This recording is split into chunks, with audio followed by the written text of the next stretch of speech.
Hello, everyone, and welcome. I'm Mr. Midnight. I know many of you love winding down with these stories as you drift off to sleep, and I'm so glad you're here tonight. Before we begin, I'd love to hear from you. Drop a comment and let me know where in the world you're listening from. If you enjoy the story, don't forget to like and subscribe so we can share many more nights together. Now find a cozy spot, take a deep breath, and let's relax as we dive into tonight's case. Story number 1. July 28th, 2023, started like any other day for April Holt. She had her morning coffee, wrote in her journal, and spent time with her kids. But just hours later, everything would take a shocking turn. Her 7-year-old son, Denzel, later remembered hearing his parents arguing behind the bathroom door. He couldn't make out the words, but he knew something wasn't right. Then, suddenly, silence. A little while later, his father, Donovan, got him dressed, gave him breakfast, and then told him to check on his mom. What Denzel found that morning would change his life forever. When paramedics arrived, April was unresponsive. She was rushed to the hospital, but there was no brain activity. Her mother, Jamie, got there as fast as she could, desperate for answers. But what she heard didn't make sense. The police quickly ruled April's death as a suicide and closed the case. But Jamie refused to accept it. As she started looking into what really happened that day, she uncovered something shocking, something that would prove the truth was far from what the police had claimed. April Holt had just celebrated her 29th birthday in early July 2023. A native of Antioch, she had accomplished much in her young life. As an independent lash technician, she had taken a bold step by leaving her job to start her own business. She was proud of the life she had built, and she shared that pride with her online audience. "Happy 29th birthday to me," she wrote in a post. "I am blessed to experience another year of life. I have lived through more than 10,000 days." Above all else, April cherished her 2 children, 11-year-old Serenity and 7-year-old Denzel. She was an engaged and loving mother, frequently posting moments of joy with her kids. Her TikTok videos were filled with positivity, spirituality, and motivational messages, urging her followers to manifest the life they wanted. "I just pray this brings good energy to whoever sees it," she once said in a video. "Have an amazing day on purpose, be intentional, and remember, progress over perfection." But April's online presence wasn't just about inspiration. It also included raw and personal reflections. She spoke about the challenges she had faced, including her difficult experience with homeschooling, which left her feeling isolated during childhood. She had, however, found her way forward, embracing independence and growth in her teenage years. Her marriage to 33-year-old Donovan Holt was also a topic she occasionally shared. Their love story began as a friendship, which later turned into romance, marriage, and parenthood. April had Serenity as a teenager, and later, she and Donovan welcomed their son, Denzel. Their relationship had its ups and downs. They had gone through periods of separation, financial struggles, and even serious health concerns.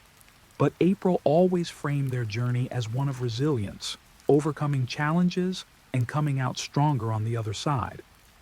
April's social media had always been a mix of positivity, self-reflection, and raw honesty. In one of her last videos, she had spoken about struggling to stay afloat amid emotional turmoil. "Let's talk about how I'm going to fake it till I make it," she said in a post. "I put on lash extensions because I had a mental breakdown the other night and pulled all my lashes off. I think I can handle it. If not, I'm just crying for no reason." She went on, "I've been going through a lot lately, and I can definitely say I'm in a depressed state. I'm overwhelmed. I know I'm manifesting more negativity just by being in this space, so I have to pull myself out of it. I've done this before. This isn't the first time. When Jamie received word from detectives that the case was being closed, she was furious. They told her there was nothing further to investigate, that they had reached a final conclusion. She refused to accept it. When they told me they were closing April's case, that everyone agreed to shut it down, I stood up, walked out of that room, and told them, I'm not done. I'm going to keep investigating. Jamie knew her daughter better than anyone. She knew April was strong. She was resilient. She would have never left her children behind, not by choice. Someone had taken her life, and Jamie was convinced she knew exactly who. 2 weeks before her death, April had filed for divorce. It wasn't the first time she and Donovan had reached a breaking point. Their marriage had been tumultuous, marked by struggles that had driven them apart before. Years earlier, they had separated for 3 years only to eventually reunite. In a video, Donovan addressed their split. So, the story is, we're getting divorced. That's our decision. She's my best friend. I still love her to death. We've got a kid together, so we're still going to be around each other all the time. But right now, this is what's best for both of us. April nodded beside him, her expression unreadable. This isn't a messy divorce. We don't need that. He's been my best friend before the relationship, before the marriage, before everything. So nothing's going to change that. Their relationship remained complicated. Though they had separated, they never fully cut ties. To the outside world, they maintained an image of unity, of friendship. But behind closed doors, things were not so simple. Had their second chance at love become another cycle of toxicity? Had their effort to rebuild only led to something far darker? Jamie was determined to find the truth. In their social media presence, April and Donovan often highlighted their ability to forgive, to communicate openly, and to grow both as individuals and as a couple. Their followers saw a relationship built on resilience and mutual understanding. But behind the scenes, cracks had begun to show. April rarely shared the darkest moments of their marriage on TikTok. However, in July 2023, things were different. This time, she wasn't just considering separation. She was certain.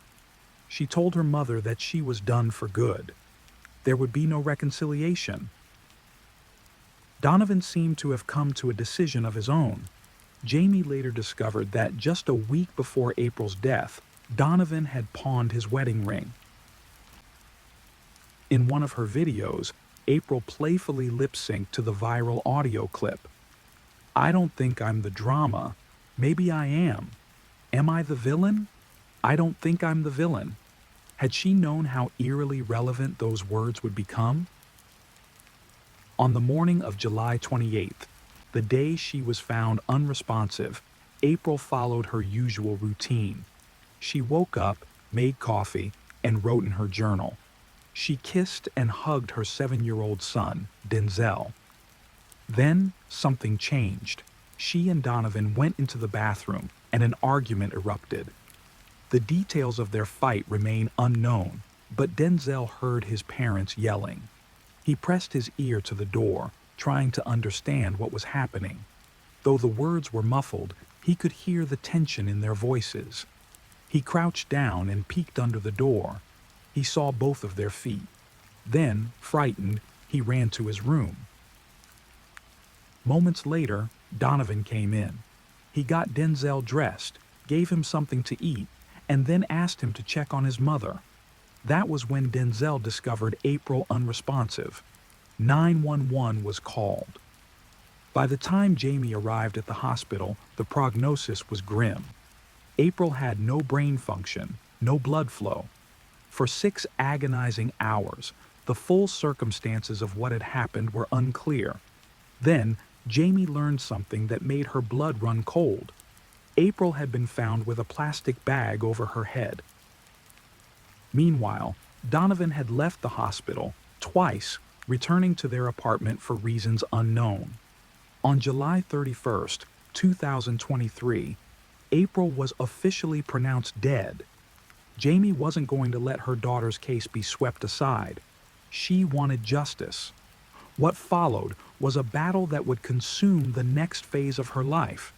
With the Nashville police and DA's office reluctant to reopen the case, Jamie turned to the public. She reached out to local news outlets, prominent figures, and anyone with a platform who might amplify April's story. But it was an uphill fight. The case had already been officially closed, making it nearly impossible to gain traction. Local news stations ignored her requests. No mainstream outlet picked up April's story. Frustrated, Jamie took to social media. "I don't understand. Am I doing something wrong? It has been 14 months. Not one Nashville news channel has covered my daughter's case. Not Channel 2, not Channel 4, not Channel 7, not Channel 5. No one. I've even reached out to celebrities, and no one will even respond." But Jamie wasn't just campaigning online. She took matters into her own hands. She formally requested the full case file and scrutinized every detail. She filed a complaint with Nashville's Community Review Board, demanding accountability for how April's case had been handled. Her persistence paid off. Eventually, the Metro Nashville Police Department agreed to launch a second investigation. 4 months later, they returned with a 47-page report. But the conclusion remained unchanged. April's case would not be reclassified. No charges would be filed. Jamie had fought tirelessly, but justice remained elusive. Still, she refused to give up. The 47-page report may not have changed the official conclusion of April's case, but it provided something else: details. And Jamie was determined to scrutinize every last one of them. She pored over the report for hours, turning days into weeks, then months, as she tried to make sense of what little evidence she had access to. At the same time, Jamie remained focused on her grandchildren. She made sure that Serenity and Denzel received grief counseling and spoke openly about the emotional toll her daughter's death had taken on all of them. Nightmares haunted the children, leaving Jamie and her husband awake at all hours, comforting them through the long nights. As part of her healing journey, she channeled her pain into writing. She published a book, Grieving Through Grace, where she shared her bereavement process. But Jamie didn't just write about grief. She became a fierce advocate against domestic violence, using her experience to highlight its many forms. Abuse, she stressed, doesn't always look the way people expect. During this time, she also faced another painful struggle: keeping the children together. In the months after April's death, Donovan moved to Texas. He wanted Denzel to join him there. Jamie recalled the moment she had to take Denzel to see his father. "I couldn't do it. I just couldn't. And he didn't want to go either. He was crying, holding on to me, saying, 'Please, Grandma, I'll do anything to stay with you.'" She knew some had accused her of influencing the child's emotions, but she rejected that notion outright. Her already tense relationship with Donovan continued to unravel. Then, in April 2024, Jamie made a startling announcement. She had been placed under a gag order. She could no longer openly discuss her daughter's case online. Though her public advocacy had to pause, her pursuit of justice did not. Initially, investigators had claimed that April showed no physical signs of trauma. But Jamie, who had seen her daughter in the hospital, knew otherwise. There had been bruises. The autopsy confirmed them: marks on April's neck, thighs, and ankles, a deep gash on her inner thigh, and then the most damning discovery. The plastic bag found over April's head had only one set of fingerprints. The duct tape securing the bag also had only one set of prints. Neither belonged to April. They belonged to Donovan Holt. Armed with this new evidence, Jamie confronted Donovan in September. During their conversation, he made a stunning confession. Jamie took the recorded admission straight to the police. Following this revelation, April's autopsy report was officially amended. The manner of death was reclassified as a homicide. On September 20th, 2024, the Metro Nashville Police Department announced that Donovan Holt had been arrested in San Antonio after confessing directly to detectives. A grand jury indicted him on charges of reckless homicide, evidence tampering, and false reporting. Donovan was extradited to Tennessee and held on a $75,000 bond, awaiting his arraignment on October 23rd. Once in custody, he spoke with investigators from the Nashville Cold Case Unit, confirming what Jamie had long suspected. He admitted that during an argument, he had strangled April in a fit of rage. Then, in an attempt to stage the scene, he dragged her into the shower, placed a plastic bag over her head, and taped it in place. Afterward, he calmly made lunch for their son. Only when Denzel had eaten did Donovan instruct him to check on his mother before calling 911. April's children remain in Jamie's care. She has shared that, while they are doing as well as can be expected, some days are harder than others. Through it all, Jamie has continued to thank her supporters for standing by her family. But her fight isn't over yet. Now she is calling for Donovan's charges to be upgraded. I am fighting to get these charges increased. There is no reason this should be considered reckless homicide. It should be first-degree murder. Child endangerment should be added too, she declared. She has already gone through 2 district attorneys and is now waiting for a third to be assigned to the case. I will not stop until the charges reflect the truth of what happened to my daughter. Story number 2. It was Christmas Eve in Carnation, Washington.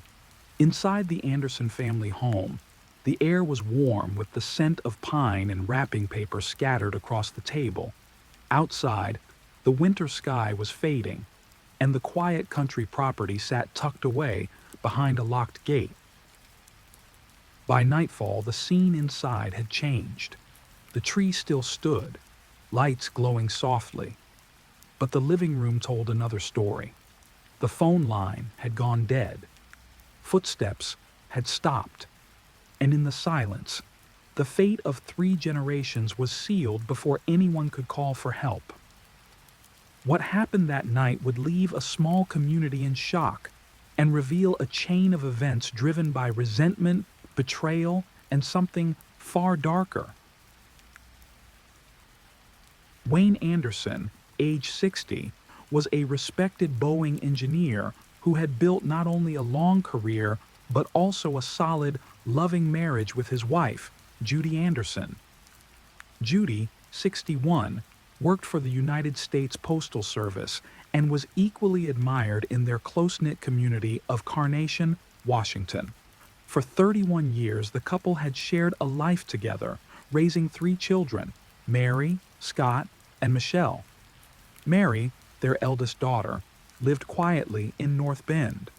Their middle child, 32-year-old Scott Anderson, was married to 31-year-old Erica Mantle Anderson.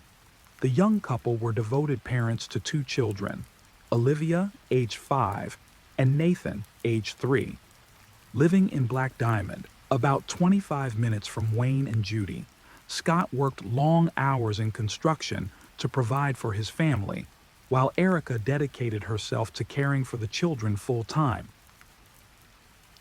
The youngest of the Anderson children, 29-year-old Michelle Kristen Anderson, was a very different personality. She lived with her boyfriend, 29-year-old Joseph Thomas McEnroe, in Fall City. The two had first met in an online fantasy fiction chat room, quickly forming a bond that led them to move in together in 2004. Renting a mobile home, Michelle listed her job on the application as a night security guard for Nintendo, while Joseph stated he was employed at Target. Neighbors remembered the couple as strange and difficult to approach.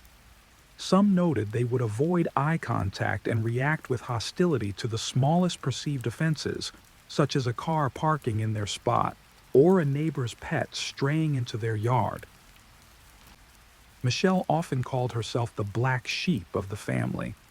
She told others her relationship with her parents was volatile, claiming her father had hit her and that her mother was cold and unkind. Judy, however, worried about Michelle's life choices and regularly confided in her best friend, Linda, about her concerns.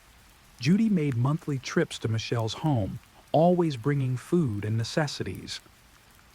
Michelle claimed she had no desire to live on her parents' property, yet by 2007, she and Joseph had done exactly that, moving into a trailer on Wayne and Judy's land, rent-free. By Christmas Eve of 2007, tensions within the family remained largely unseen to outsiders. Wayne and Judy were hosting the holiday gathering at their Carnation home. Scott, Erica, and the children planned to arrive in the evening to share the festivities. But before the celebration could begin, Michelle and Joseph, already on the property, entered the main house around 4 p.m. One carried a revolver, the other, a handgun. Inside, Judy was busy wrapping presents in a back room. Joseph distracted her while Michelle confronted her father. Her attempt to shoot him failed. Whether due to a misfire or a missed shot remains uncertain. Joseph stepped in, raising his weapon and firing a fatal shot to Wayne's head. Michelle and Joseph then turned their attention to Judy, shooting her 3 times. The couple dragged both bodies to a shed behind the house, attempting to hide the evidence by covering blood with towels and rugs. Roughly an hour later, Scott, Erica, and the children arrived, unaware of the horror that had unfolded. They entered the living room, settling on the couch, when Michelle suddenly opened fire on her brother. Multiple rounds struck Scott, killing him where he sat. Erica was shot soon after, wounded but alive long enough to grab the cordless phone. At 5:13 p.m., she managed to dial 911 despite being hit 3 times, her children just feet away as the nightmare continued. Joseph McEnroe snatched the phone from Erica's hands, yanking out the batteries before hurling it violently against the wall. The sudden silence ended the desperate 911 call mid-sentence.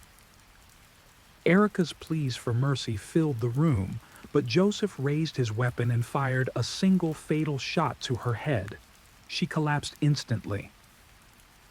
The chaos did not end there.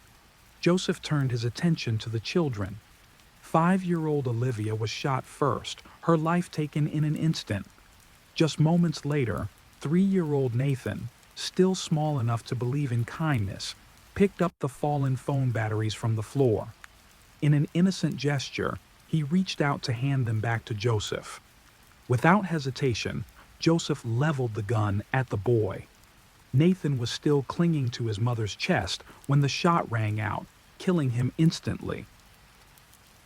The 911 call Erica had made moments earlier had triggered a response from local deputies. At 5:45 p.m., law enforcement arrived at the Anderson property to investigate. Michelle, anticipating that the police might come, had already taken steps to keep them out. She locked the front gate at the end of the long driveway, blocking vehicle access. Without making any effort to enter the property or check on the occupants, the responding officers turned away, completely unaware of the massacre that had just taken place inside. 2 days later, on December 26, 2007, Judy Anderson failed to appear for her shift at the United States Post Office in Carnation. Her longtime friend and co-worker Linda called her home, but there was no answer. Alarmed, Linda decided to drive to the Anderson residence to check on her. When she arrived, she found the property's gate locked, just as the police had 2 days earlier. Unlike the deputies, Linda walked around the barrier, determined to reach the house. The front door was shut and she knocked repeatedly, calling out Judy's name. Receiving no response, she tried the door and was startled to find it unlocked. An unusual detail, as Judy was known to always keep her home secured. Pushing the door open, Linda stepped inside and called again. "Judy, it's Linda. We're worried about you." Silence filled the air. Then, looking down, she saw the body of a man lying motionless on the floor.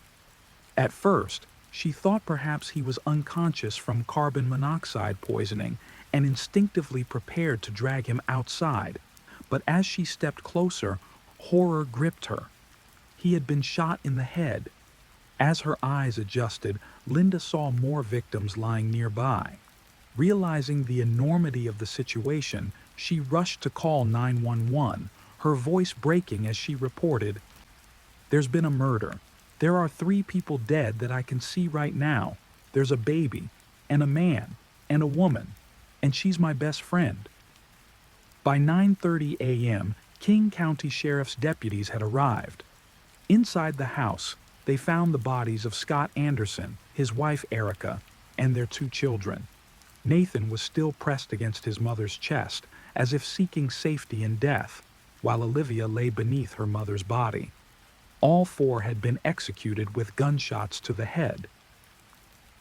A search of the property led investigators to a shed behind the house, where they discovered 2 more victims, Wayne and Judy Anderson. Like the others, both had been shot.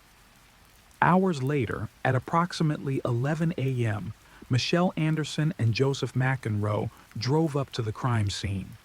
Detectives immediately noticed their unusual demeanor.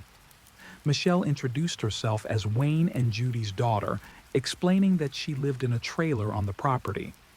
Neither she nor Joseph asked what had happened, why law enforcement was present in such numbers, or whether her family was safe.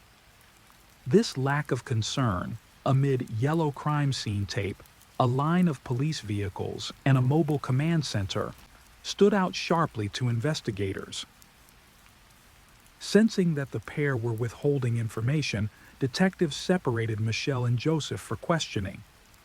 Both gave a strange explanation for their whereabouts on Christmas Eve, claiming they had set out to drive to Las Vegas to get married, but had gotten lost and decided to return home instead. In their initial account, Michelle Anderson and Joseph McEnroe claimed that on the morning of Christmas Eve, they had gone to Michelle's parents, Wayne and Judy Anderson, to share happy news. They were planning to get married. They said Wayne and Judy had been delighted for them. But when investigators revisited their statements, the cracks in the story quickly appeared. Under pressure, both Michelle and Joseph admitted that this version of events was a fabrication they had agreed upon beforehand. Michelle's composure shattered. In a sudden outburst, she exclaimed, "What the hell have I done? I'm a monster." After waiving their constitutional rights, the pair gave full and lengthy confessions, admitting to the murders of all 6 members of the Anderson family. Michelle even took detectives to the location where she and Joseph had discarded one of the 2 firearms used in the killings. During her interrogation, Michelle made it clear that much of her anger had been directed toward her brother, Scott Anderson.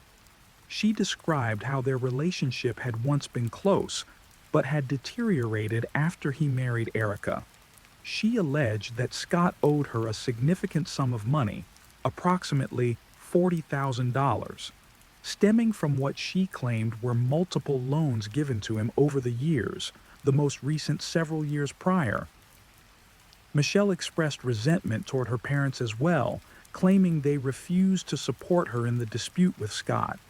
She believed they favored him and felt they had repeatedly slighted and mistreated her.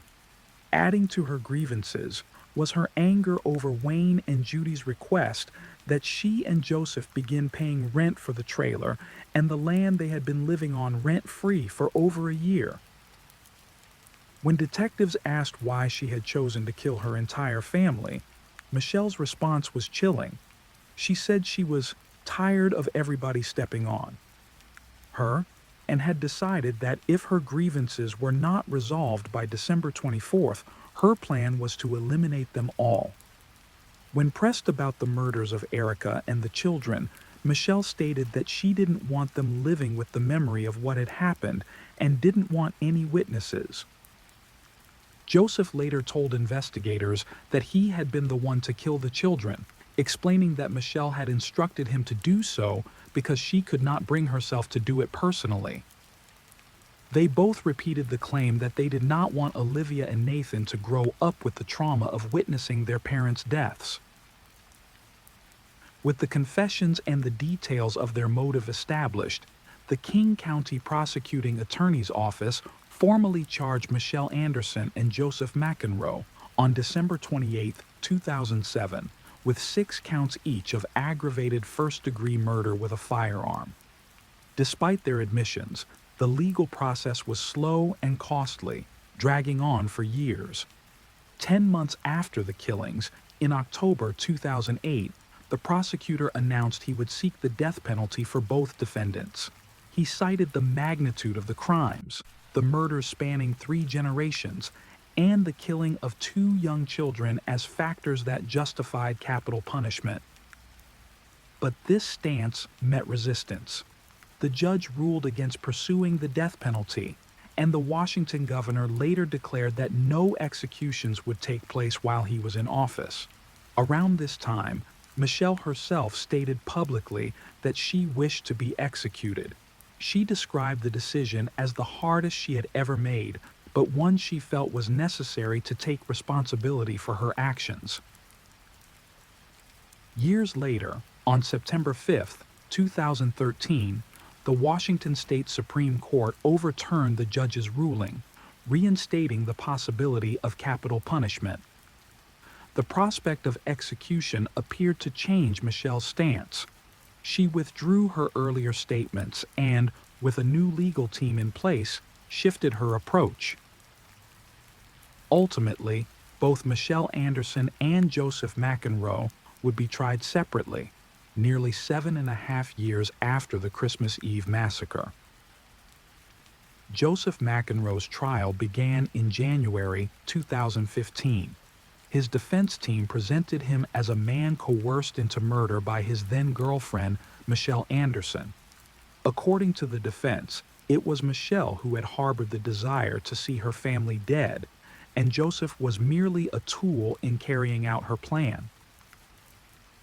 Jurors listened to a recorded interview in which Michelle herself told a King County Sheriff's detective that the murders had been her idea from the very beginning. On the tape, she admitted that she had pushed Joseph into it, accepting full responsibility and saying she should have walked away. Joseph's attorneys argued that Michelle had molded him into what they called her attack dog, manipulating him from every possible angle until he agreed to kill. They claimed his mental health struggles, coupled with a fragile emotional state, had made him especially vulnerable to her influence. In court, Joseph's background was also brought under scrutiny. His aunt, Mary Turner, testified about his turbulent childhood, describing a mother who was both financially unstable and emotionally volatile. She alleged that Joseph had been beaten, verbally abused, and used as leverage in her attempts to extract money from her own parents. When testifying in his own defense, Joseph claimed that his decision to kill Olivia and Nathan Anderson was, in his view, a twisted act of mercy. Ending their lives, he insisted, was the only way to free them. He described their deaths as quick and painless, a statement that left the courtroom visibly shaken. On March 25, 2015, after weeks of testimony, the jury returned guilty verdicts on all 6 counts of aggravated first-degree murder, along with the associated firearm enhancements. Joseph's demeanor on the stand was peculiar. He appeared heavily medicated, often pausing, sighing, or struggling to find words. At moments, he seemed on the verge of tears. He admitted that thoughts of the murders haunted him constantly, lingering in his mind every day since that night. However, the senior deputy prosecutor accused Joseph of deliberately altering his behavior, even modifying his speech patterns and appearance, in a calculated attempt to draw sympathy from the jury. Joseph, for his part, expressed remorse, claiming he had taken the lives of people who had shown him nothing but kindness. He told the court that if there were any way to undo what he had done, to bring them back or ease the pain he had caused, he would do it without hesitation. During closing arguments, the prosecution urged the jury to impose the ultimate penalty, death. Addressing the panel, the senior deputy prosecutor told them that the punishment was both just and necessary. But the jurors could not reach a unanimous decision. 8 voted in favor of execution, while 4 opposed it. Without unanimity, Washington law required the court to impose the only remaining option: life imprisonment without the possibility of parole. On May 13, 2015, Joseph McEnroe was formally sentenced, ensuring he would spend the rest of his life behind bars. 8 years after the murders, Michelle Anderson finally faced trial. Her proceedings began in January 2016, but the death penalty, initially a possibility, was taken off the table. The prosecutor explained that after 2 separate juries in recent capital cases, including McEnroe's, had declined to impose death sentences, it was no longer in the interest of justice to pursue it against Michelle. Given that she was considered equally culpable, her potential punishment would be aligned with Joseph's: life without parole. Throughout the trial, Michelle's demeanor fluctuated. At times she sat with her head lowered, appearing tearful, but she chose not to speak to the court directly. Her defense attorney claimed Michelle was deeply remorseful and had apologized to everyone affected. The prosecutor took a very different position, describing her motive as pure, unadulterated greed. In her first police interview, he noted, she had mentioned money over 35 times while explaining why she killed her family. Jurors heard recordings from that interview in which Michelle contradicted herself repeatedly. She shifted from calling herself a monster for killing her family to claiming her parents and brother had abused her for years. No credible evidence was ever presented to support her abuse allegations.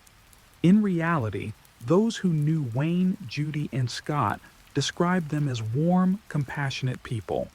Erica and her children were equally blameless. Testimony revealed that Michelle harbored deep animosity toward Erica, believing she had driven a wedge between Michelle and Scott. Michelle's defense team called no witnesses. They cited years of difficulty working with her, noting her refusal to cooperate or even communicate with them. The courtroom, however, heard from the victim's family members. Erica's mother addressed Michelle directly, recalling that after being shot, Erica still managed to call 911, not just for herself, but to try to save her children. Michelle's sister, Mary Anderson, also spoke.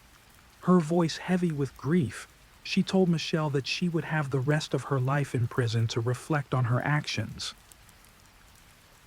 The judge commended the resilience of the secondary victims, family members, friends, first responders, and jurors, who had endured gruesome testimony and graphic crime scene images. He acknowledged their suffering, saying, "Even though you didn't do anything wrong, it's still your fault. You've all suffered tremendous losses. Fortunately, this lengthy chapter of your nightmare is almost over."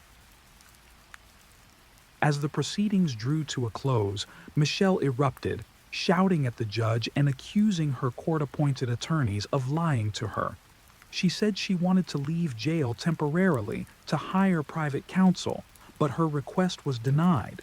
She placed blame squarely on the judge, claiming he was violating her rights. On March 4, 2016, Michelle Anderson was convicted of 6 counts of aggravated first-degree murder. On April 21st, she was sentenced to life in prison without the possibility of parole, matching the fate of her former boyfriend and co-defendant. With both trials concluded, the Anderson family finally saw justice served, though it came 8 years after the murders. The precise motive behind Michelle's actions may never be known, whether it was greed, jealousy, rage, or a combination of all three. What is certain is that 2 people bound by a toxic relationship destroyed 3 generations in a single night. Perhaps Michelle could not stand to see the happiness Scott had found with Erica, or the close-knit family they had built together. As for Joseph, his participation remains one of the case's most disturbing mysteries. With no clear personal motive, he still chose to take part, and even carried out the murders of the children. The tragedy remains devastating. Today, Joseph McEnroe serves his sentence at Washington State Penitentiary. Michelle Anderson is held at the Washington Corrections Center for Women. Neither will ever be released. And while justice was served in the legal sense, the wounds left by the Carnation murders will never fully heal. Story number 3. On the night of December 12, 2011, Brittany Eldridge was just 2 weeks away from meeting her baby boy, Ezekiel. She had spent months preparing for motherhood, filled with excitement and hope. But by the next morning, something was terribly wrong. When Brittany didn't show up for work, concern spread quickly. She was always reliable, never the type to just disappear. Calls went straight to voicemail. Then, her mother, Robin, decided to check on her at home, not knowing she was about to walk into a nightmare. The front door was unlocked. The apartment was a mess. And what she found inside would change everything. Who would do something like this to a woman about to start a new chapter in her life? And why, after all these years, does her case remain unsolved? Brittany Caroline Eldridge came into the world on January 13, 1986, born to Robin and Jeff. She grew up in Knoxville, Tennessee, alongside her brother Jeffrey. From an early age, Brittany was known for her warm heart and infectious kindness. She had a way of making everyone feel special, radiating positivity wherever she went. Her family meant everything to her. According to those closest to her, Brittany had a deeply romantic soul, always dreaming of love and connection. Her brother considered her his best friend, and she had a unique ability to connect with people of all backgrounds. She loved cheerleading and sports, but also embraced her feminine side, an easygoing, sociable person who could make friends anywhere. More than anything, Brittany longed to find true love. She envisioned herself settling down young and building a future with someone who truly cared for her. That dream seemed to come true when, at 22, she met Terry Eldridge, a 39-year-old man who, despite their age difference, seemed like the perfect match. Brittany's outgoing and lively nature balanced Terry's more private and composed personality.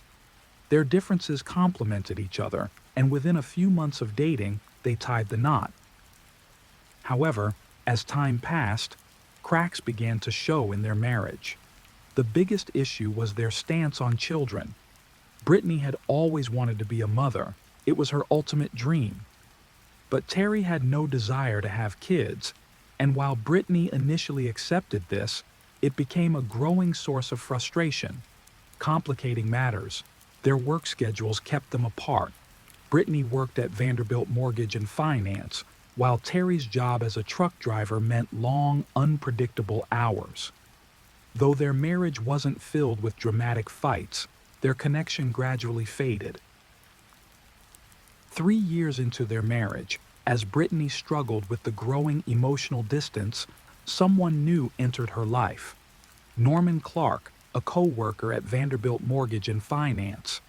Norman, in his mid-20s, had once aspired to play professional basketball but ended up in the corporate world.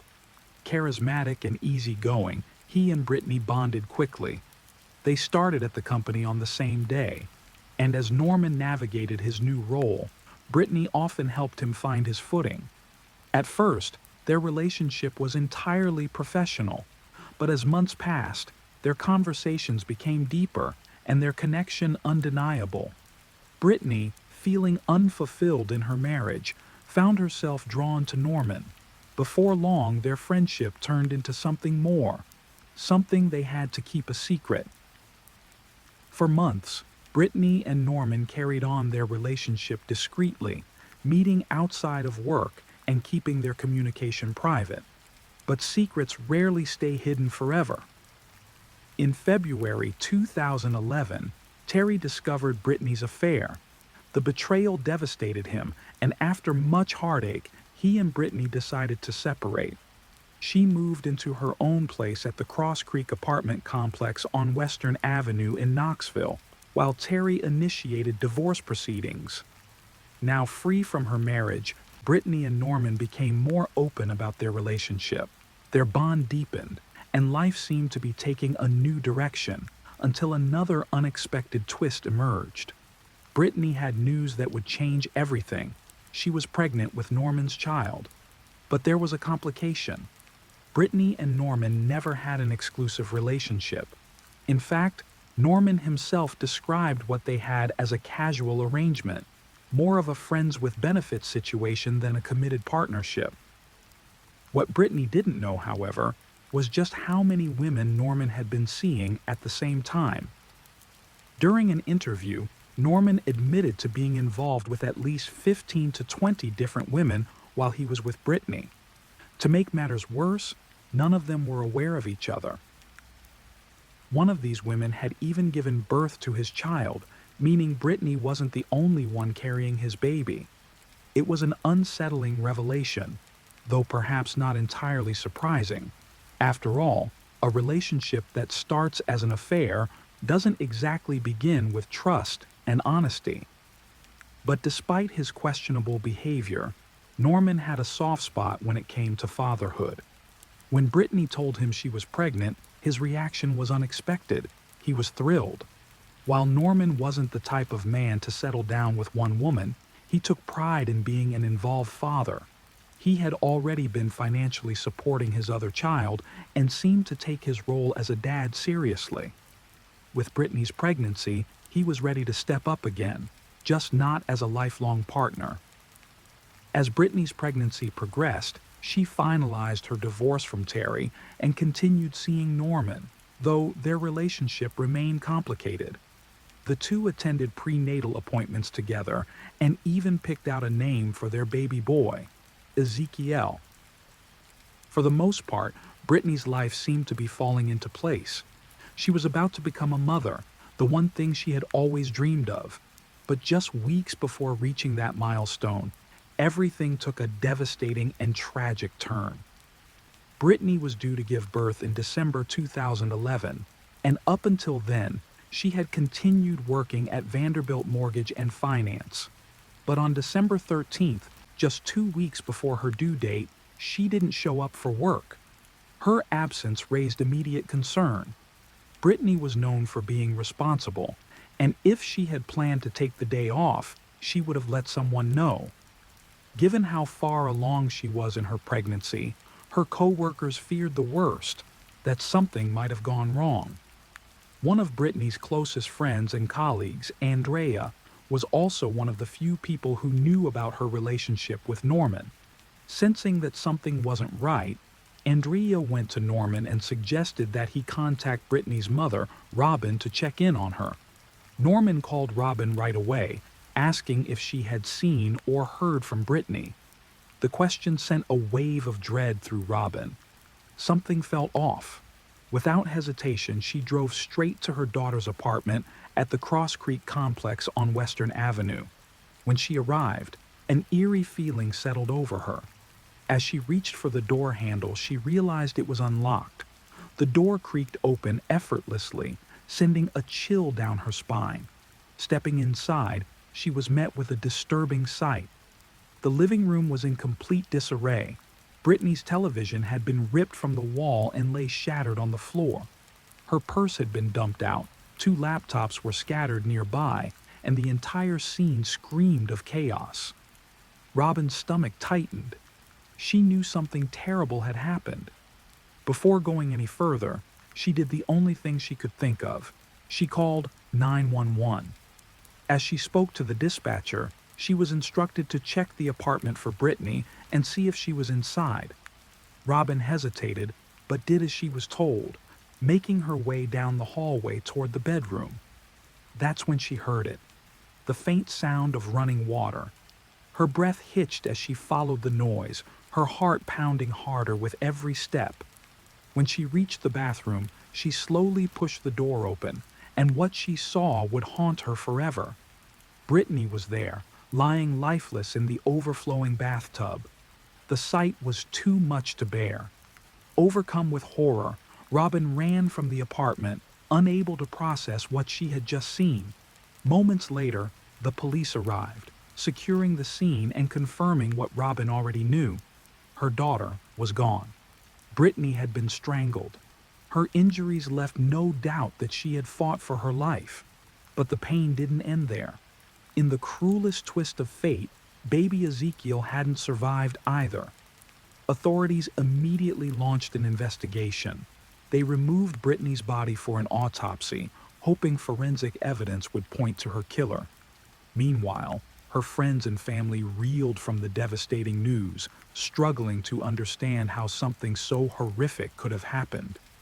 At first glance, the theory of a robbery gone wrong seemed plausible. Brittany's apartment complex had recently experienced a string of break-ins, making it easy to assume that she had been the latest victim. But as investigators dug deeper, they began to question whether this was really the case. If Brittany had been targeted by a burglar, why was nothing of value taken? Her debit card, which had a note with the PIN number attached, remained untouched. Other valuables, including her laptops, were still in the apartment. It didn't make sense. The police were left puzzled. Violent home invasions typically don't end with the victim's life being taken while leaving behind all the valuables.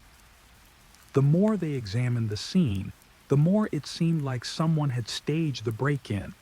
It appeared as though whoever was responsible had wanted it to look like a robbery, but the details didn't line up. There was no sign of forced entry, which meant Brittany had likely let her attacker in willingly, or that the person already knew how to access her home. With this in mind, the police quickly shifted their focus. This was no burglary. This was a homicide. When investigators informed Norman about Brittany's death, his reaction was caught on a police dash cam. The moment he heard the news, he broke down in tears, visibly distraught, repeating, "What happened? That's my family. That's my baby." His emotional response was raw, but the police weren't ready to rule him out just yet. Given the brutal nature of the crime, investigators strongly believed that Brittany had been attacked by someone she knew, someone with motive. And Norman, her former lover and the father of her unborn child, was at the top of their list. The questioning began immediately. Norman answered every question without hesitation, even voluntarily providing his DNA without a lawyer present. Then, Brittany's autopsy results came in, adding a new layer to the investigation. It was determined that Brittany had been deceased for about 12 hours before she was found. More importantly, forensic analysis revealed two unidentified male DNA samples on her body. The police quickly compared one of them to Norman's, expecting a match. But to their surprise, it wasn't his. Now, investigators were left with more questions than answers. If Norman wasn't the source of the DNA, who was? They turned to Brittany's family for more insight into her relationship with Norman. According to her mother, Robin, Norman had always been affectionate toward Brittany.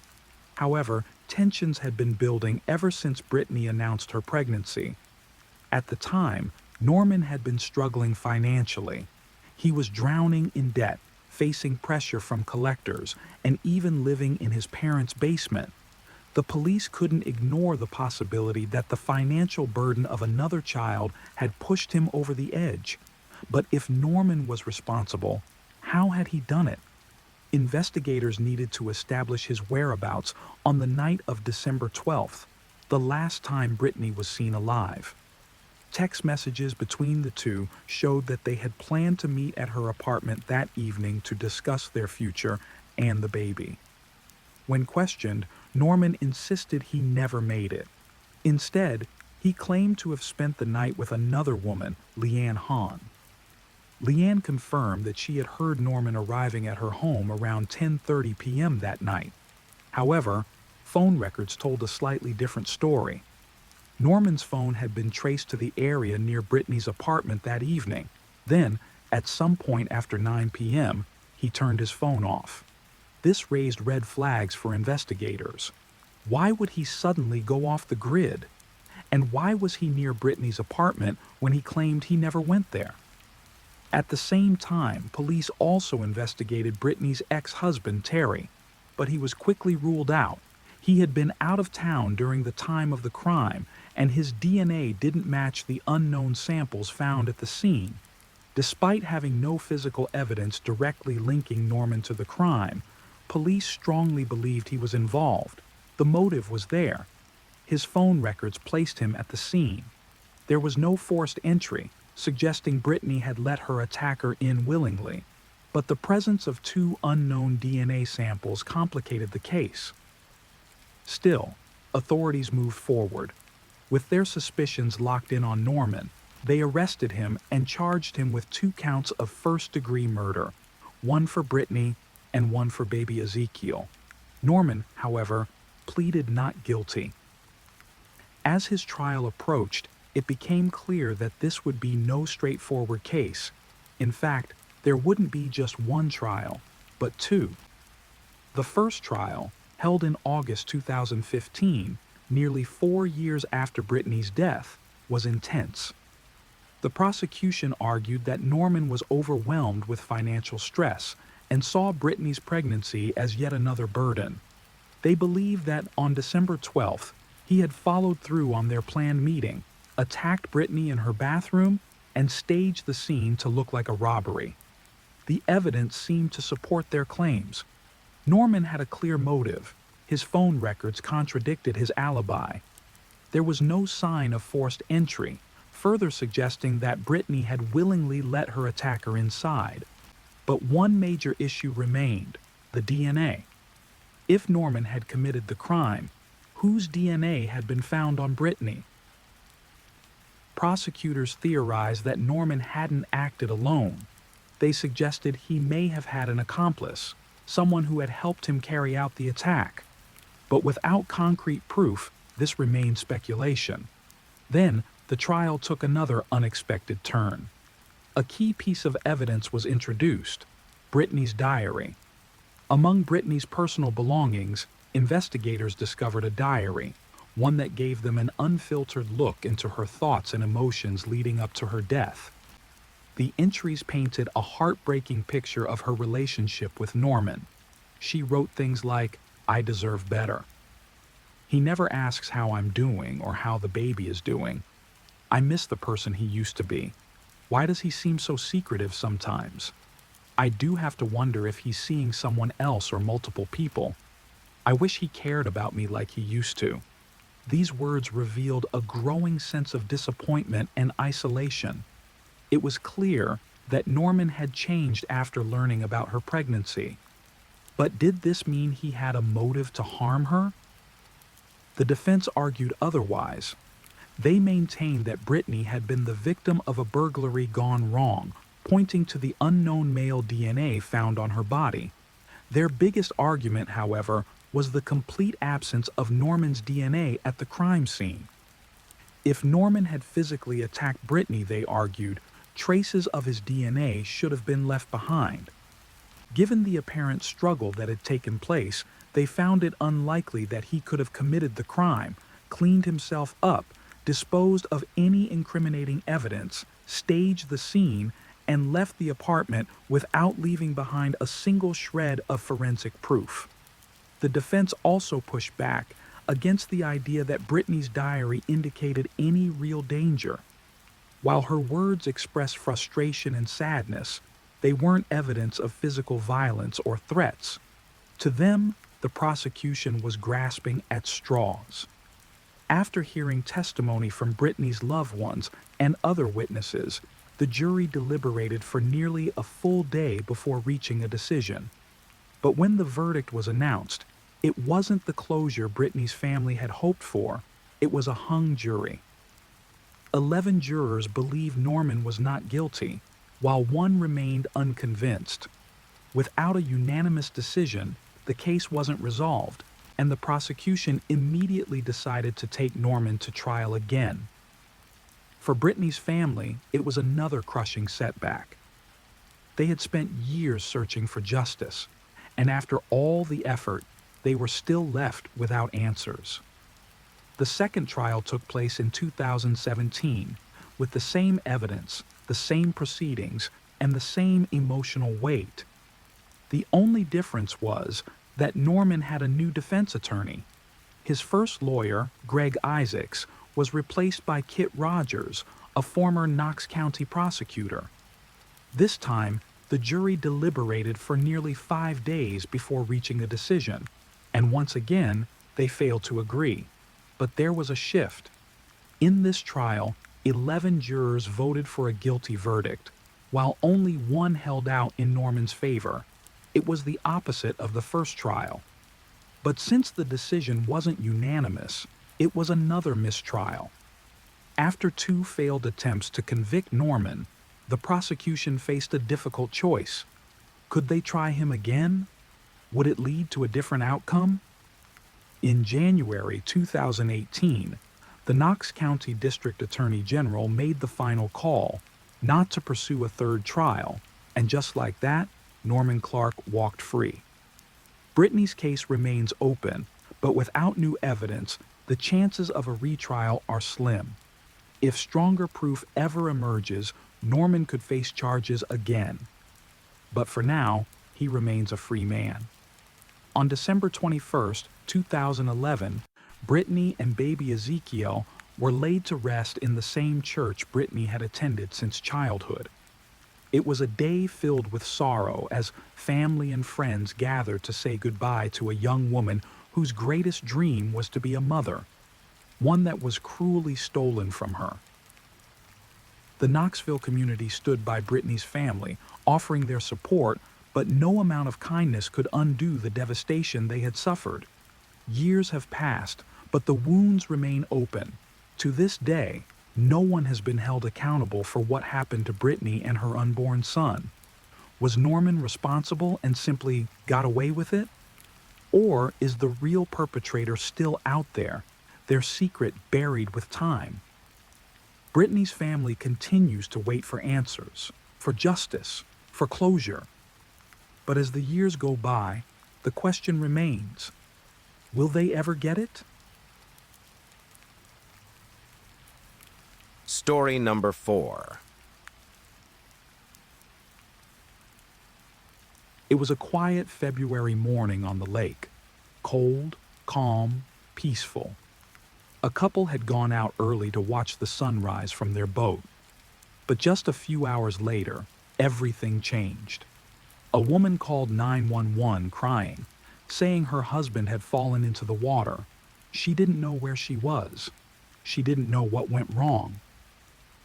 By the time help arrived, he was gone. At first, it seemed like a tragic accident, but something didn't add up. Something much darker was hiding beneath the surface. It was Tuesday, February 13th, 2018, just one day before Valentine's Day, when Larry and Lori Eisenberg prepared for what was meant to be a romantic morning escape. Before sunrise, the couple arrived at the marina on Lake Coeur d'Alene in Idaho. At 68 and 64 years old, they still love spending quiet moments in nature. That morning, They planned to watch the sun rise from their boat, then enjoy breakfast together at a hotel 16 miles across the lake. Despite the freezing February chill, the day began as they hoped. Wrapped in warm layers and using the boat's heater, they cast off from the marina around 7 a.m. and headed across the still, icy waters. By 10:23 a.m., everything had changed. A frantic 911 call came from Lori. Her voice trembled. She didn't know exactly where she was. All she could say was that Larry had fallen into the lake. She believed he may have had a stroke. She cried, repeating that she couldn't find him. Rescuers traced her location to Powderhorn Bay, just 4 miles into their route, and arrived quickly. Lori was pulled from the boat, shivering and in shock. Blood was visible on her face. She told paramedics she had tripped over the heater when trying to help her husband. Her nose was bleeding, but she was coherent enough to describe what happened. Larry had mentioned a problem with the engine and walked to the rear to inspect it. When he turned to face her again, he looked pale, terribly pale. His expression was strange, disoriented. Then, suddenly, he stumbled and fell into the freezing lake. Divers were sent in almost immediately, but the odds of finding Larry alive were slim. February waters are unforgiving, dark, frigid, and deep. Everyone on that search team feared they weren't conducting a rescue, but a recovery. Back on land, Lori was taken to the hospital. The boat, now towed ashore, was examined by investigators. Blood droplets were found, likely from Lori's nose, consistent with her account. But questions remained. Larry was an experienced boater. The water was calm. There was no sign of mechanical failure. And yet, he had vanished without a trace. The Eisenbergs had been together for nearly 30 years, married for 17 of them. They were beloved members of their Idaho community. Larry had retired from the timber industry, where he helped pioneer wildfire prevention programs. Lori still worked with the North Idaho Housing Coalition, a nonprofit focused on providing affordable housing. Their blended family included 8 children, 15 grandchildren, and even a great-grandchild. Friends and neighbors saw them as inseparable, frequent travelers, avid outdoor lovers, and visibly affectionate with one another. The couple's children couldn't believe what they were hearing. Just that morning, Larry had sent them a breathtaking photo of the sunrise over the lake. They knew their parents were adventurous, but taking a boat trip in the dead of winter still seemed risky. Now, they were being told their father might never come back. Once Lori was released from the hospital, an officer met with her to go over the details again. She seemed eager to cooperate. According to her, they had cuddled after taking the sunrise photo, then set out. Sometime later, she fell asleep, and when she awoke, Larry was slumped over the steering wheel. The engine's key had fallen out of the ignition, and the safety kill switch had detached, cutting off the boat's power. Then came the moment that would haunt her. Larry walked toward the engine, turned back, and looked ill. The next second, he was gone. Overboard.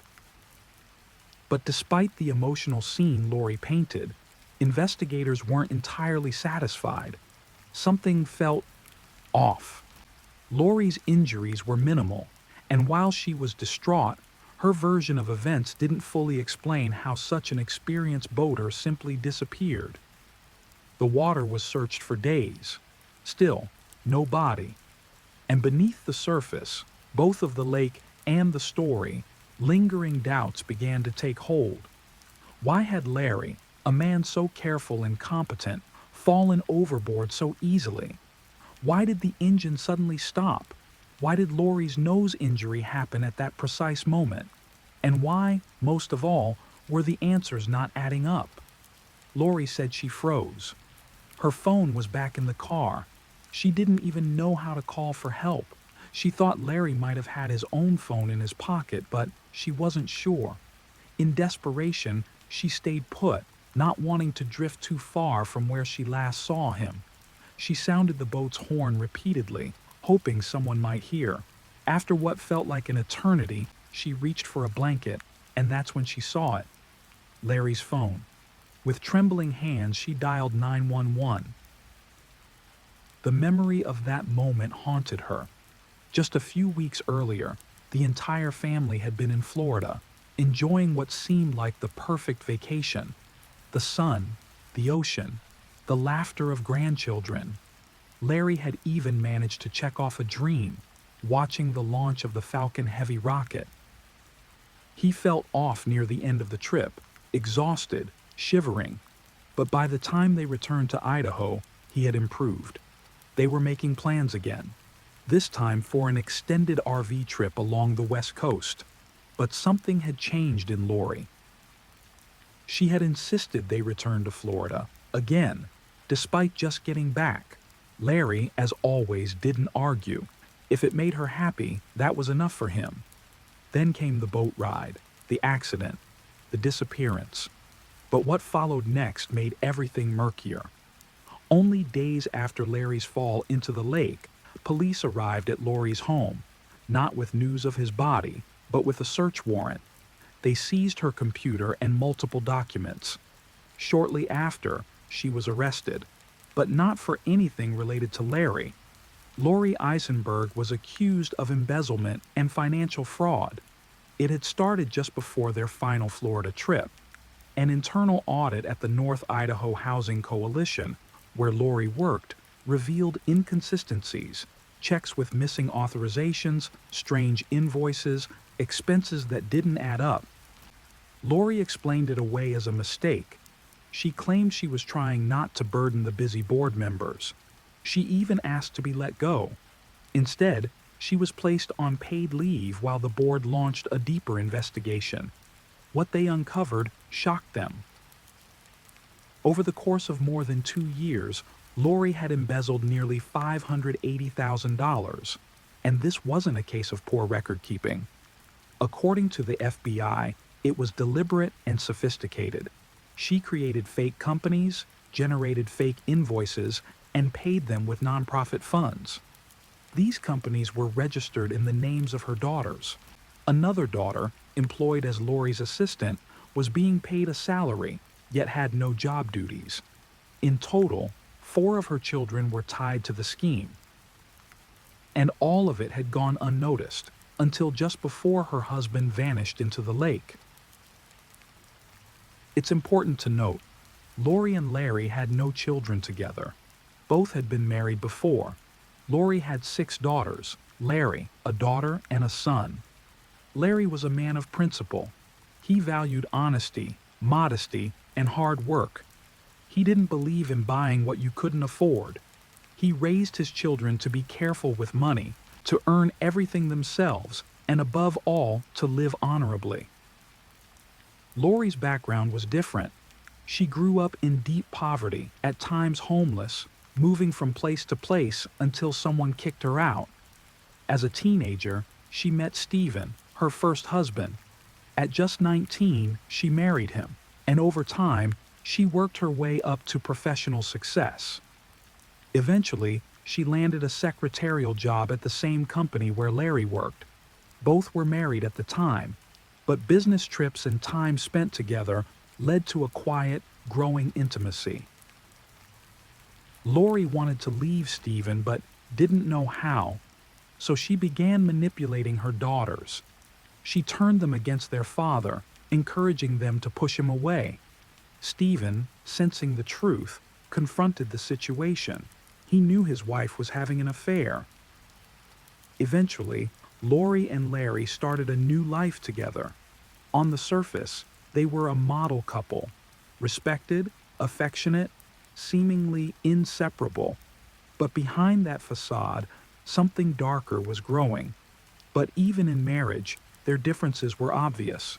Larry was disciplined with money, organized, methodical, and cautious. He kept a close watch over every transaction. He played the stock market, but carefully, and taught his children the value of hard work and financial restraint. Lori, on the other hand, didn't like to be told how to handle her finances. When she transferred money to her daughters, she made it clear, this stays between us. She didn't lack funds. The couple lived comfortably. But as her daughters would later say, Lori always needed to be in control. If a rule didn't suit her, she'd simply break it.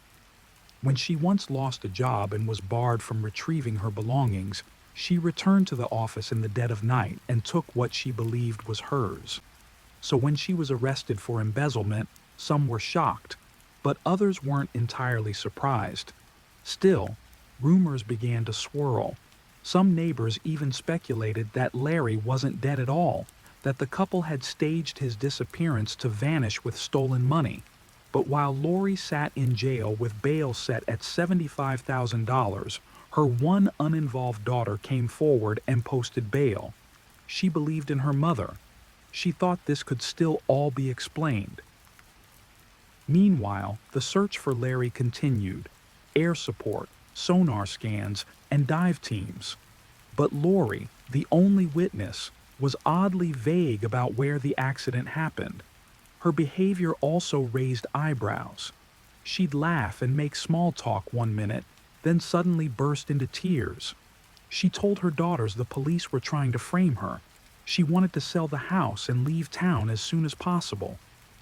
Eventually, her daughters moved her into a hotel. The sudden relocation raised alarm among neighbors who called the police. Simultaneously, Larry's children visited the sheriff's office with growing concerns. They too believed Lori was acting strange. Something didn't feel right.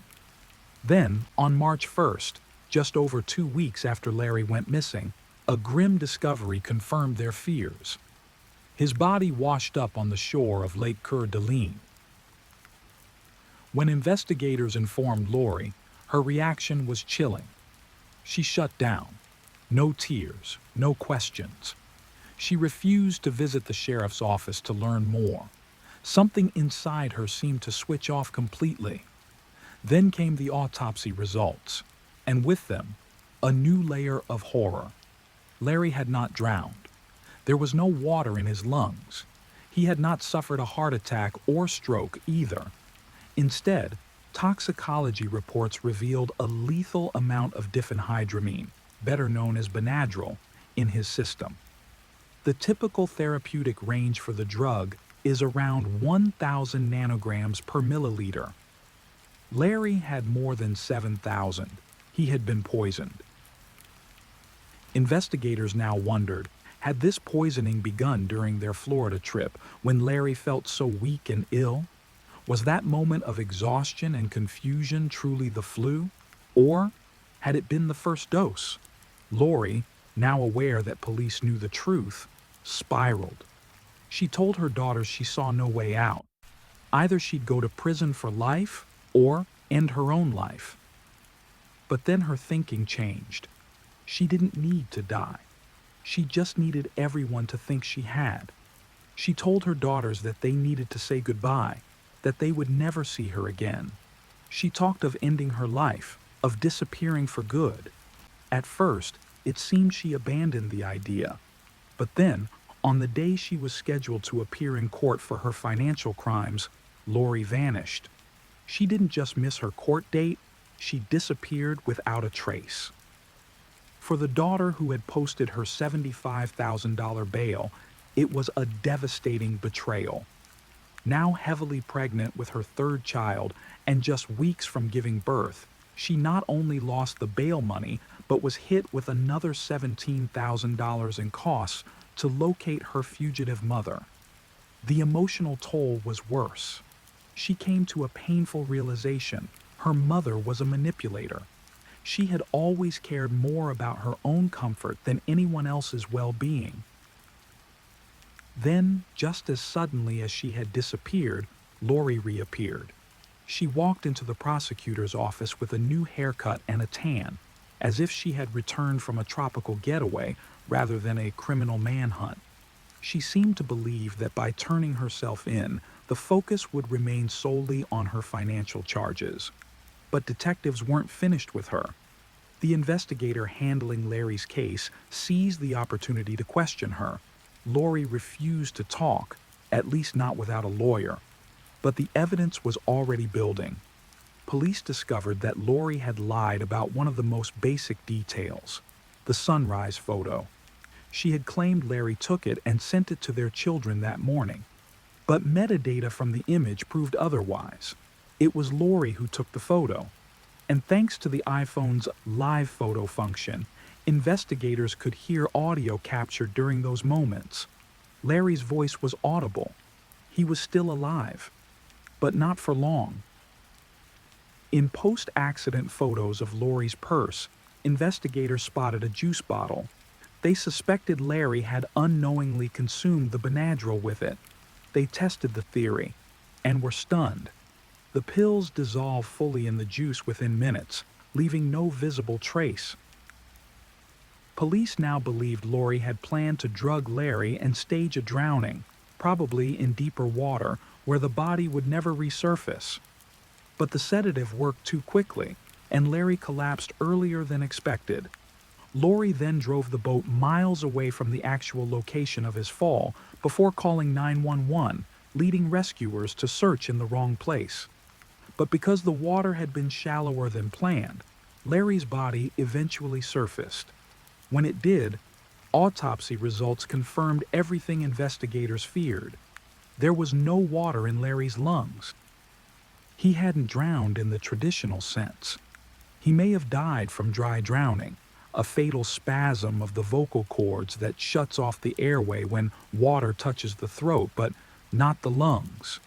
Or he may have already been dead when he hit the water. Either way, the high concentration of Benadryl, over 7 times the therapeutic dose, was a central factor. And then came another chilling discovery. Lori had searched online for information about water currents, drowning methods in Florida, and lake depths before their trip. And on February 13th, the very day of the boat outing, local papers were set to publish news of her firing and financial misconduct. Lori had even canceled the newspaper subscription to keep Larry from seeing it. She knew he'd leave her if he found out. Everyone confirmed it, her own daughters and Larry's children. And in preparation for what would follow, she had already modified Larry's will. The new version gave 80% of the estate to her daughters. Larry's children would receive only 20%. It was enough. In February 2020, Lori Eisenberg was charged with murder. The case never went to trial. Instead, she took an Alford plea, a legal maneuver in which the defendant does not admit guilt but acknowledges that the evidence would likely lead to a conviction. On May 24, 2021, the sentencing hearing was held. Larry's children were there. So were 2 of Lori's daughters, the ones not involved in the fraud. They stood not for their mother, but for Larry. They made it clear they supported justice, not blood loyalty. Lori also spoke. For 50 minutes, she read a carefully prepared statement. In it, she said she accepted full responsibility for Larry's death. But she claimed the Benadryl-laced drink was meant for herself. She said she had planned to take her own life. Larry had supposedly drunk the juice by accident while she was asleep. The court didn't believe her. Lori Eisenberg was sentenced to life in prison, with the possibility of parole after 30 years. She had already been sentenced to 5 years for embezzlement. Her 4 daughters who had received stolen money were convicted of conspiracy to commit theft. Each received 3 years of probation and were ordered to return the money. The Eisenbergs' home was sold. The proceeds went toward repaying the damages from Lori's financial crimes. In the end, Lori's words from her sentencing remain seared into memory, not for their sincerity, but for their twisted irony. I know Larry would still be alive if I hadn't made that drink. I wish so badly I could go back. I've known from the very first day that I am responsible for his death. But it was too late for regret. The woman who once promised love and loyalty had become the architect of betrayal. And in her pursuit of control, comfort, and concealment, Lori lost everything. Story number 5.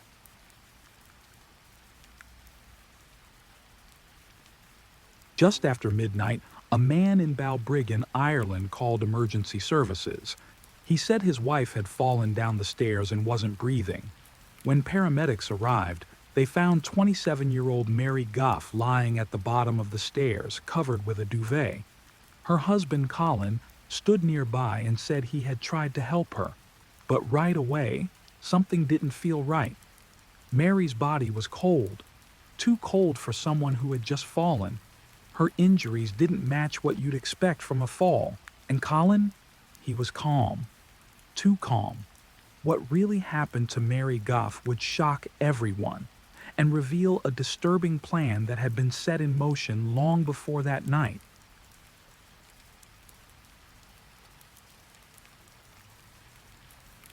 Balbriggan, a quiet coastal town in Ireland, is where the Goff family built their life. Marie and James Goff were proud parents to 6 children, 5 boys and 1 cherished daughter, Mary. Born on December 22, 1973, Mary was not just the youngest girl in the family, she was the heart of it. Especially close to her father, Mary grew up as the classic daddy's girl, loved deeply by both her parents. They weren't wealthy by any means, but they never went without. Theirs was a modest, working-class life, filled with the things that mattered most: love, unity, and resilience. Mary's upbringing reflected that balance. She wasn't a difficult child. In fact, she was a joy, friendly, reliable, and easy to be around. She thrived socially and earned the affection of nearly everyone who knew her. Though intelligent, Mary had little interest in formal academics. She saw many school subjects as impractical and never dedicated herself fully to her studies. But in 1989, tragedy would shake the Goff family to its core. James Goff, Mary's beloved father, died suddenly. Mary was only 15. The loss was devastating, and grief blanketed the household. Yet, even in heartbreak, Mary showed extraordinary maturity. Her mother and brothers remember her as their pillar of strength during those dark months. Recognizing that the loss of her father had left a financial strain, Mary stepped up. She found a weekend job to help her mother. By 1991, after finishing school at 18, Mary began working full-time as a bartender. She put aside any plans for further education, focusing instead on earning money and helping her family stay afloat.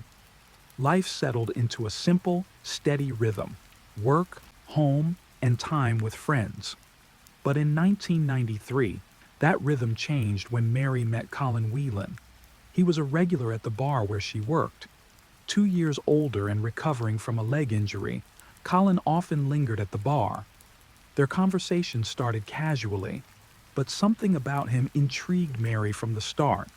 Colin came from a similarly large, humble background in a nearby town. He was charismatic, intelligent, and quick-witted, traits that made him popular in every circle he moved through. He had pursued his passion for technology, graduating from college and landing a solid job as a computer analyst. Organized, driven, and thoughtful, Colin seemed to have it all figured out. Their initial conversations didn't seem romantic. In fact, Colin appeared to see Mary strictly as a friend. They spoke often, and she became someone he confided in. It was a quiet friendship, deepening with each encounter. Over time, Colin became a regular figure in her social life, attending parties with her and getting to know her circle of friends. Despite the closeness, months passed before Colin made his feelings clear. Mary, quietly nursing her hopes, never pressured him. Then, at last, Colin asked her out.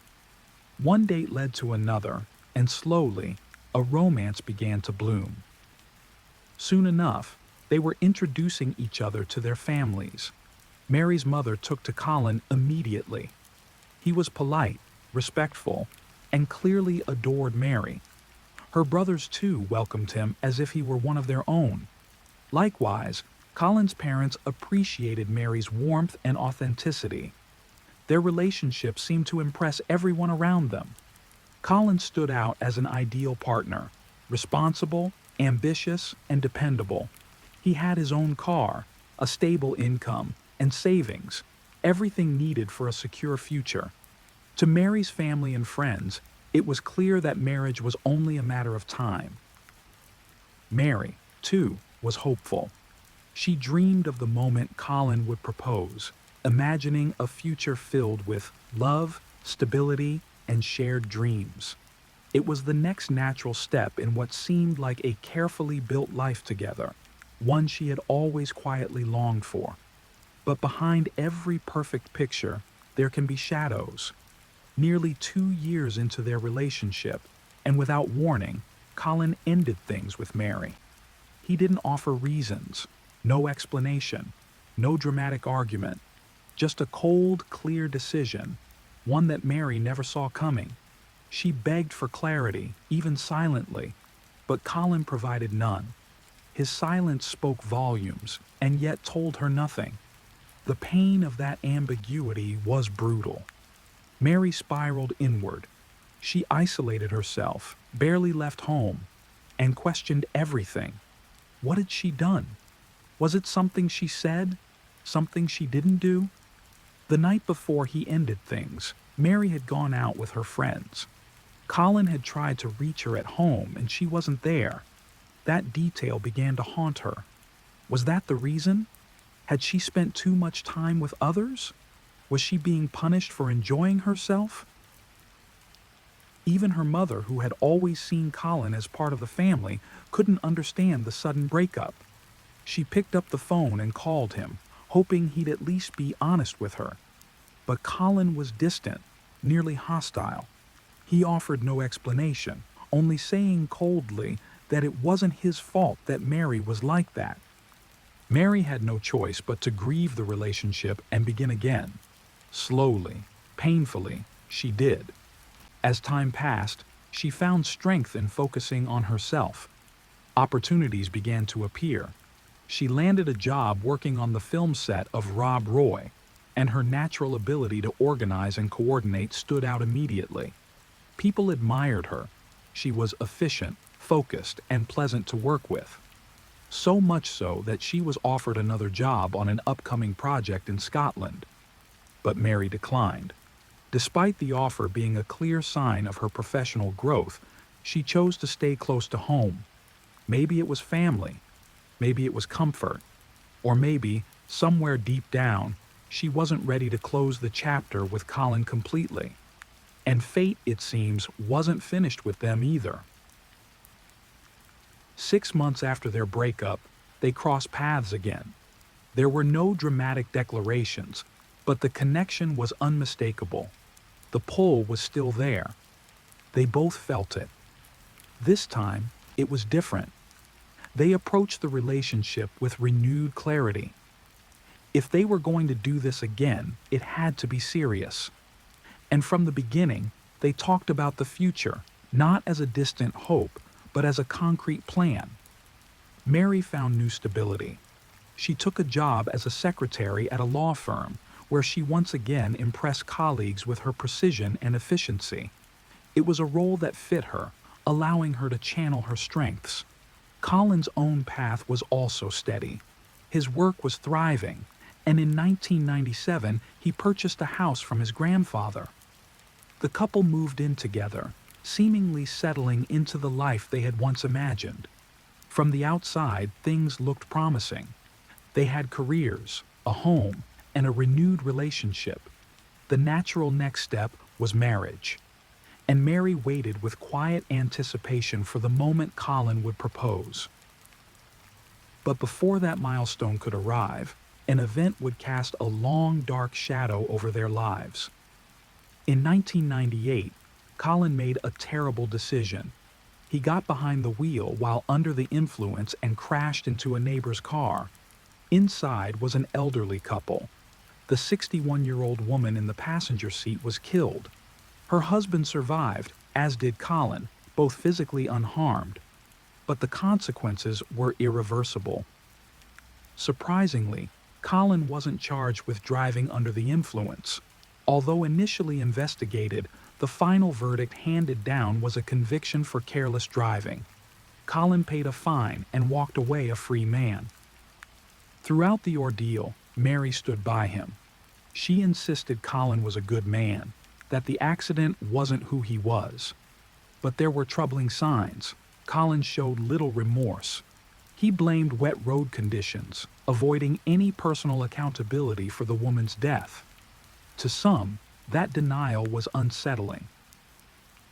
Later that year, while on vacation in the Canary Islands, Colin proposed. The moment, like much of Colin's life, seemed thoroughly premeditated. The ring, the setting. It was all planned. And when they began to organize the wedding, that same level of control continued. Every detail was carefully arranged. On September 9th, 2000, the couple married in what should have been a beautiful and joyful ceremony. But not everyone saw happiness on Mary's face that day. Despite the flawless decorations and well-structured event, a quiet sadness seemed to follow her. During the exchange of vows at her wedding, in front of friends and family, Mary suddenly broke down in tears. Without warning, she rushed away from the altar and ran to the car. It was a moment that left the room in stunned silence. Her bridesmaids hurried after her, offering comfort and trying to calm her. Some guests assumed it was simply the overwhelming emotion of the day, possibly triggered by the absence of her father, whose death years earlier had left a profound mark on her. Others weren't so sure. Mary never explained what had caused her outburst, and after some time the ceremony continued as planned. Following the wedding, Mary and Colin departed for a honeymoon across Asia, a trip Colin had planned with his usual meticulousness. But when they returned home, those closest to Mary noticed subtle but significant changes. She was more withdrawn. She began dressing in a conservative, modest style that was out of character for her. The stylish, confident woman who had always expressed herself through bold choices now seemed to be shrinking into herself. She stopped spending time with friends and rarely went out unless Colin was with her. It seemed as though her life had narrowed, revolving entirely around her husband. Her mother picked up on the change immediately. Mary looked sad, troubled in ways she wouldn't or couldn't verbalize. And Colin had changed too. The man who once treated her with warmth now spoke to her coldly, like a stranger. The shift was stark. Something had happened between them, her mother suspected, perhaps during the honeymoon. But Mary never shared the truth. Weeks passed, then months, but Mary's quiet distress never lifted. Then, just 6 months after the wedding, on March 1st, 2001, at exactly 12:16 a.m., emergency services received a call from the Whelan home. It was Colin. His voice was calm as he told the dispatcher that his wife had fallen down the stairs. She wasn't breathing. The dispatcher instructed him to perform CPR. Colin claimed he did. An ambulance was dispatched immediately. When paramedics arrived, they found Mary at the bottom of the staircase. But the scene was troubling from the very start. A duvet had been placed over her body, something Colin explained as an attempt to keep her warm. Yet she was lying in a position that was far too tidy for someone who had suffered a fall. Arms straight, legs together, body neatly arranged. It looked less like an accident and more like a setup.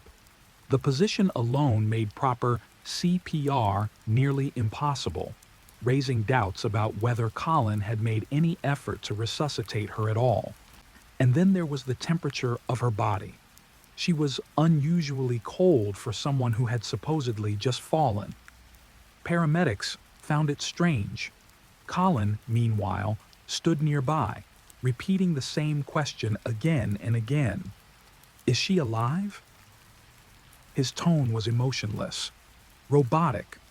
One paramedic later described it as unsettling, off-key for a man who had just found his wife lifeless at the bottom of a staircase.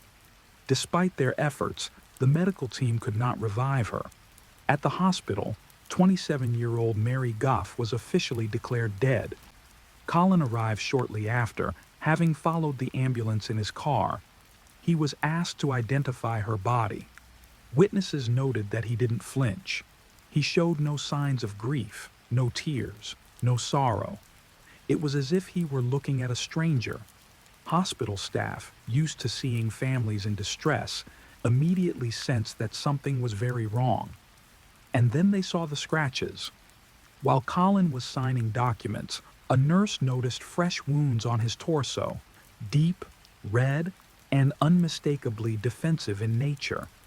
He quickly attempted to cover them up after realizing they had been seen. This discovery was reported to police. If she had just fallen, why were these injuries present? Why was she already so cold? And why had Colin acted so strangely from the very beginning? Police were brought in immediately. Colin told them that February 28th had been just another regular day. He and Mary had both gone to work, then attended a homeopathy appointment together. Mary had enrolled in a course on healthy living. Afterward, they returned home and, he claimed, spent the evening as they normally would. According to him, just after midnight on March 1st, 2001, he had been watching television downstairs when he suddenly heard a loud noise, a crash from the staircase. He said he rushed to find Mary at the bottom of the stairs, unresponsive. Her sleeve was torn, which he claimed had happened during the fall. But his story quickly began to fall apart. During questioning, detectives confronted Colin about the deep scratches on his torso. He was visibly caught off guard. Clearly, he hadn't expected anyone to notice them. When asked directly, he was flustered, offering no plausible explanation. At one point, in what seemed like an attempt to deflect suspicion, he removed his shirt to show the injuries. Investigators were stunned. They were far more severe than they'd imagined.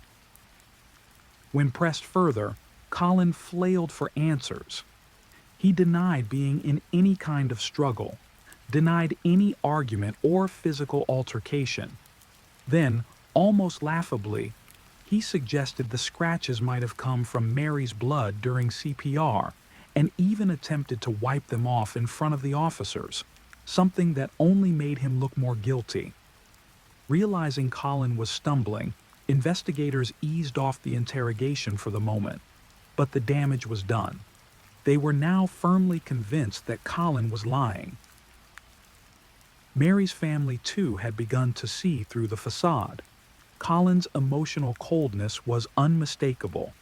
Rather than make arrangements for his wife's funeral himself, he handed the task over to her grieving relatives. At the service, he played the part of the heartbroken husband, but those who had known Mary saw through the act. Soon, Colin was called back in for a second statement. This time, his version of events evolved. He now claimed that when he approached Mary, she had reached for him and scratched him, an attempt to explain the marks on his body. He added that she had just stepped out of the shower before the alleged fall. But this contradicted the medical examiner's findings. Her body showed no signs of recent bathing. Investigators were certain now Colin had killed his wife. But the question remained, why? Then came the autopsy results, and they shattered Colin's already fragile story. There were no injuries consistent with a fall, no broken bones, no trauma to the spine or skull, nothing that would support his narrative of a fatal staircase accident. More critically, the pathologist determined that Mary had died much earlier than Colin had claimed. Her body was already too cold at the time of the emergency call, and there were clear signs of asphyxiation. Bruising around her neck indicated she had been suffocated, not with hands, but likely with a soft object that left minimal marks. Later, investigators discovered a stretched bathrobe belt in the home. It belonged to Colin. They believed it had been used to strangle Mary. She had been alone with him in the house. There was no sign of forced entry. No one else could have done it. The pressure mounted, and detectives began examining Colin's digital trail. His home had been scrubbed clean of evidence, but his workplace computer revealed everything. Colin, ever the meticulous planner, had only deleted his browser history. What he didn't know was that his company routinely backed up employee computers. IT specialists recovered months' worth of search data. What they found was chilling. For at least 7 months, long before the wedding, Colin had been researching how to kill his wife. He had studied dozens of homicide cases. One in particular captured his attention: the case of Henry Louis Wallace, a serial killer who had strangled multiple women. Wallace would cover their bodies with warm materials to delay post-mortem cooling, throwing off the estimated time of death and giving himself an alibi. Colin had copied the method almost exactly. He'd suffocated Mary, covered her with a duvet, and timed the emergency call to mislead first responders. His goal was simple and heartless: profit. Mary had a life insurance policy worth £200,000. Just before her death, Colin had doubled the policy to £400,000. The payout was valid only within the first 10 years of their marriage. Time was ticking, but financial gain wasn't the only motive. His online activity also revealed frequent visits to dating websites, many of them for open relationships and partner swapping. He was corresponding regularly with women. One in particular stood out: Helen, from England. Colin had lied to Helen, claiming to be a widower whose wife had died in a tragic car crash, while Mary was still alive. He told her he was planning a move to England, even looking at rental properties. With the insurance money, he intended to start a new life. Mary was merely an obstacle. Despite the mountain of evidence, Colin still hadn't been arrested. He likely believed he was safe. But that illusion ended on April 10th, 2001, when he was formally arrested and charged with murder. During interrogation, he denied everything. The internet searches? Just curiosity, he claimed. The conversations with Helen? Just for fun. But no one believed him. Colin was released on bail the next day, under strict conditions. He had to surrender his passport, report to police regularly, and stay within the country. But over the following months, his behavior shifted. He told his family he was depressed, that he missed Mary terribly, that he had no purpose left. Then, in March 2003, Colin vanished. He had driven to Hoth, a scenic peninsula known for its cliffs, and never returned. His car was found abandoned nearby. All of his personal belongings were inside. To many, it looked like a suicide, but investigators weren't convinced. Colin didn't seem like the type to end his own life. The timing felt too convenient, and they were right. 1 year later, in the summer of 2004, Colin Whelan was recognized in Mallorca, Spain, working as a bartender. He had faked his own death and assumed a false identity, using the name of a former neighbor whose birth certificate he had managed to obtain. Despite his confiscated passport, he'd secured a new one by claiming the old one was lost. In a cruel twist, he was working at a bar called Karma. He was also living with a new woman. As always, he was unfaithful, manipulative, and calculating. His time on the run ended in July 2004, when Spanish authorities arrested him. He was extradited back to Ireland to finally face justice. In April 2005, Colin shocked everyone again, this time by pleading guilty. There would be no trial, no long battle in court. He was sentenced to life in prison. Today, Colin Whelan is serving his sentence at Wheatfield Prison. He reportedly works in the prison kitchen and is considered a model inmate. But his behavior behind bars cannot erase what he did. He killed Mary Goff, his wife, his partner, the woman who believed in him, and did it all for money and lust. Over 20 years have passed, and he remains behind bars. There is no sign of early release. The parole board holds his fate, but Mary's family remains firmly opposed to any possibility of freedom.